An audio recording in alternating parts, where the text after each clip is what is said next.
Entrance examination sa Universidad ng Batangas. Sa kursong Criminology, abala ang mga estudyante, lalong-lalo na mga freshman. Excited, kumbaga. May mga kinakabahan, excited, maingay, tahimik, nerd, social, at kung ano-ano pa. Dumating ang profesor at nakatoka sa pagbibigay ng pagsusulit at pinahanda niya ang mga kinakailangang gamitin. Okay, class, get your things.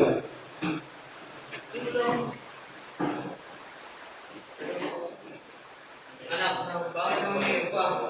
Para sa ano? Buti nga sa'yo. Napansin ito ng isang estudyante na kukuha rin ng pagsusulit. Isang nerd, kumbaga. Bakit po? Eh, kasi naiwan ko ballpen ko. Ito po, may isa pang ballpen ko.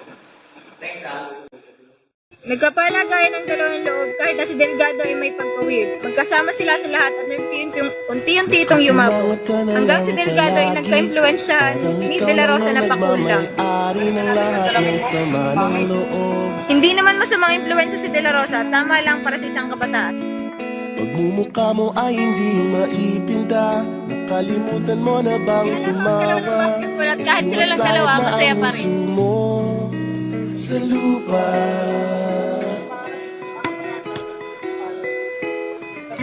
Kahit sino pa man ang may kagagawa ng iyong pagkabigo, ay isipin na lang na ang buhay kung minsan ay nagbibiro.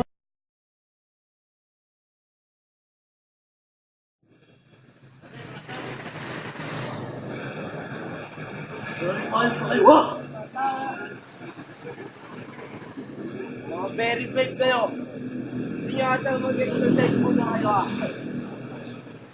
Cadet, gusto nyo ba mag-exercise muna kayo? Yes, sir! So that's matter.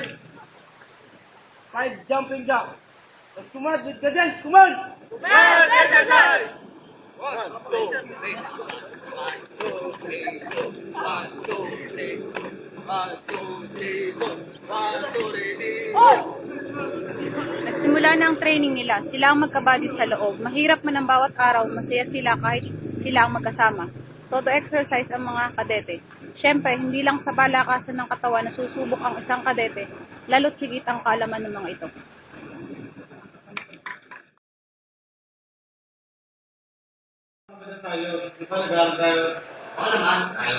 Narinig ito ng isa nitong kamate sa loob, ang pilyong si Gutierrez.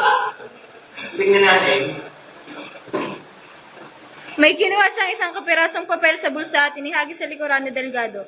Nakita ito ni De La Rosa at dahil parating na mga nakatataas, kinuha niya ito gamit ang mga paa at inilagay sa kanya.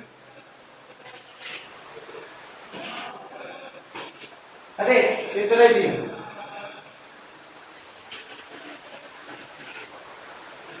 Bago ang pagkuha sa pagsusulit, nag-ikot muna ang isang pulis. Naglakad-lakad ang pulis at nakita ang cheating sa sahig at nakaapak dito si De La Rosa. Kinuha ang cheating. De La Rosa, ano ibig sabihin yan, ha? Sumunod ka nga sa akin.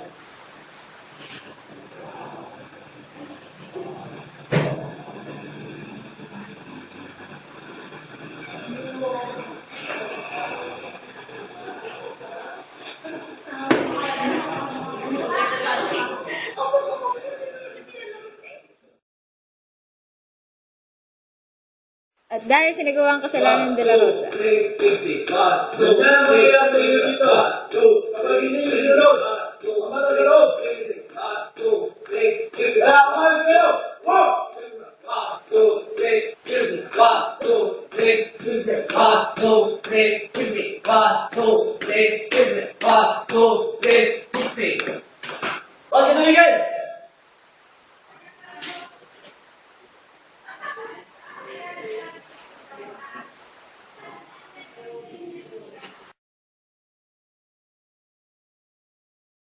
Talaga si De La Rosa, pinahamak ka sa sarili. E pwede naman si Delgado ang managot sa kanyang naman dapat ang parusang iyong.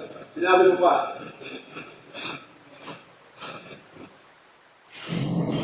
Kayo po, Gutierrez. Ikaw ang dala, kumain ka nga nila.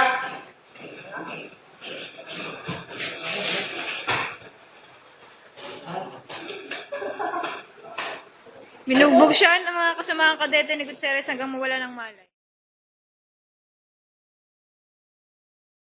Makaraan ng ilang araw na pagpapagaling ni De La Rosa, bumalik siya ng kampo at ang pagbalik niya ang nagbabago ng lahat. O De La Rosa, balikampo ka na. Ayusin mo ang trabaho mo, maraming nawala dito. Ano po ang ibig niyo sabihin? Nilabas na lang ako, kabalo mo si Delikado. Dahil din sa alanin mo. Wala na rin si Gutierrez dito, kaya ako na sa ano. Naiwan si De La Rosa sa loob ng silid. Gusto niya magwala pero tayong katahimikan ang naiwan sa apat na sulok ng silid.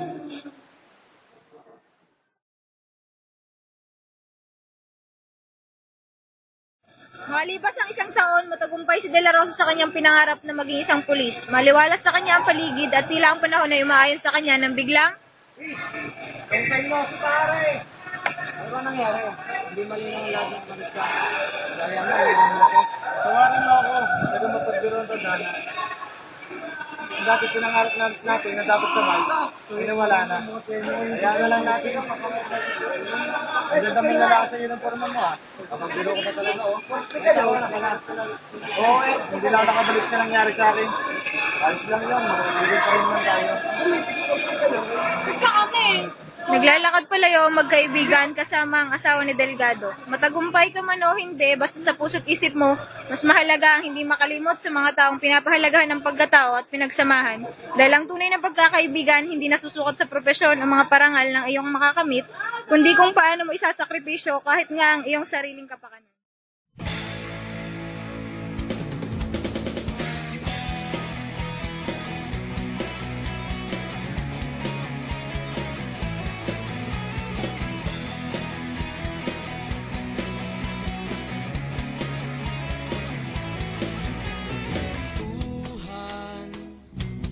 Kabulastugan, hindi malilimutan ang asaran na merong pikunan, lalo na rin ang unang niligawan, unang kabiguan, at dyan nasiseryoso ang usapan, ang pagdadamayan ng tunay at tapat na kaibigan. Kung mga buwan, kaibigan, namang maasahan. Oh, di na tayo mabata, edad may di nahahalata.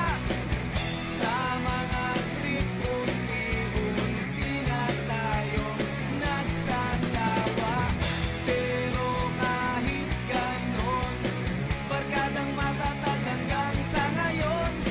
Minsan man magkita, tiyak may kwela, yan ang aking mga tropa.